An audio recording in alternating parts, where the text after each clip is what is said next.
Testing, 1, 2, 3, here we go. Congratulations on your graduation from American Jewish University. Obviously now your next step is rolling into a full-time position at Superior Auto Extras and creating a foundation that will allow you to eventually take over the company. Thank you. I appreciate the congratulations and the recognition for the hard work, and I look forward to the transition. So let me get your opinions and thoughts on what the last year and a half of working time and experience that you've garnered at the company, what you've learned from that. Well, I would say that over the course of the last year and a half, the experience and the things that I've learned along the way have kind of come in the arena of understanding more who I am and what I've gotten out of my education and where I am as far as where I am as far as who I am in regards to strengths and weaknesses that I have. So some of the strengths that I've recognized is my ability to present projects or presentations or ideas well, and some of the weaknesses that I've discovered have to do with organization and time management. I see. Thus far, what have you found the most enjoyable part of your career at Superior Auto Extras? So far, I would say that my favorite part has been the ability to interact on a daily basis with older, more mature, like-minded business professionals. And another component that I really enjoy is finding problems to solve and kind of critically thinking around them, with them and others to come up with better solutions. And what at the company have you found to be the most challenging? My biggest challenge has been having to tame my eagerness at times. I think that one of the things that I have to keep in mind is that it even took God 6 days to build the world, and He even needed a rest day at the end of it. And so, kind of to piggyback on that, it's like Rome wasn't built in a day. And although I might have a million great ideas and a million things that I want to accomplish, I got to take care of them one at a time, prioritize them, and figure out what needs to be done as a necessity rather than a desire. That makes a lot of sense to me. I've been trying to follow that mantra for 23 years. What part of the business do you find yourself being, quote, a natural in? Sales. And where do you think you got that sales ability from? Probably my mother. Come on now. Okay, maybe you. All right. What part of the business do you believe will be your biggest challenge? I think my biggest challenge will be working with people who are accustomed to doing things a certain way and convincing them that my education and life experiences have taught me maybe a more efficient or better way to do things. Maybe they don't have to be better or more efficient, they can just be different and make more sense to me. And at the same time, it's also accepting the fact that I don't know everything. I think communication overall is going to be the most important thing in order for you to be able to implement some of the ideas that you have in your mind on how to streamline the company, make the company more profitable. Without strong communication, you probably won't get the response that your ideas are worth and are valued to be somewhere down in the future.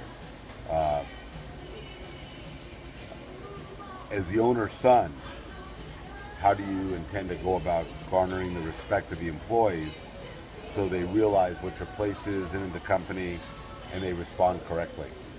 Really, I think that the title owner's son, in my mind, although it may not resonate for others the same way, is a title that only exists outside of the hours of 7 to 5 or whatever it is while I'm at work.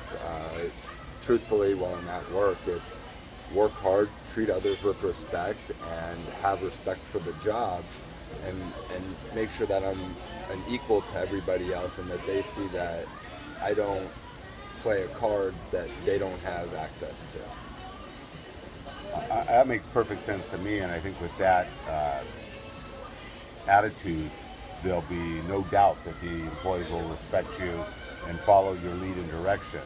Uh, Keep in mind, don't be afraid to do anything that you ask them to do, from sweeping a floor to the most complex task. If you ask somebody to do it, be willing to do it yourself. What do you think in the year or so that you've been at the company's greatest strength is? I would say that the company's greatest strength would probably be twofold. Its ability to service the customers and hear what it is that they need and have those requirements met.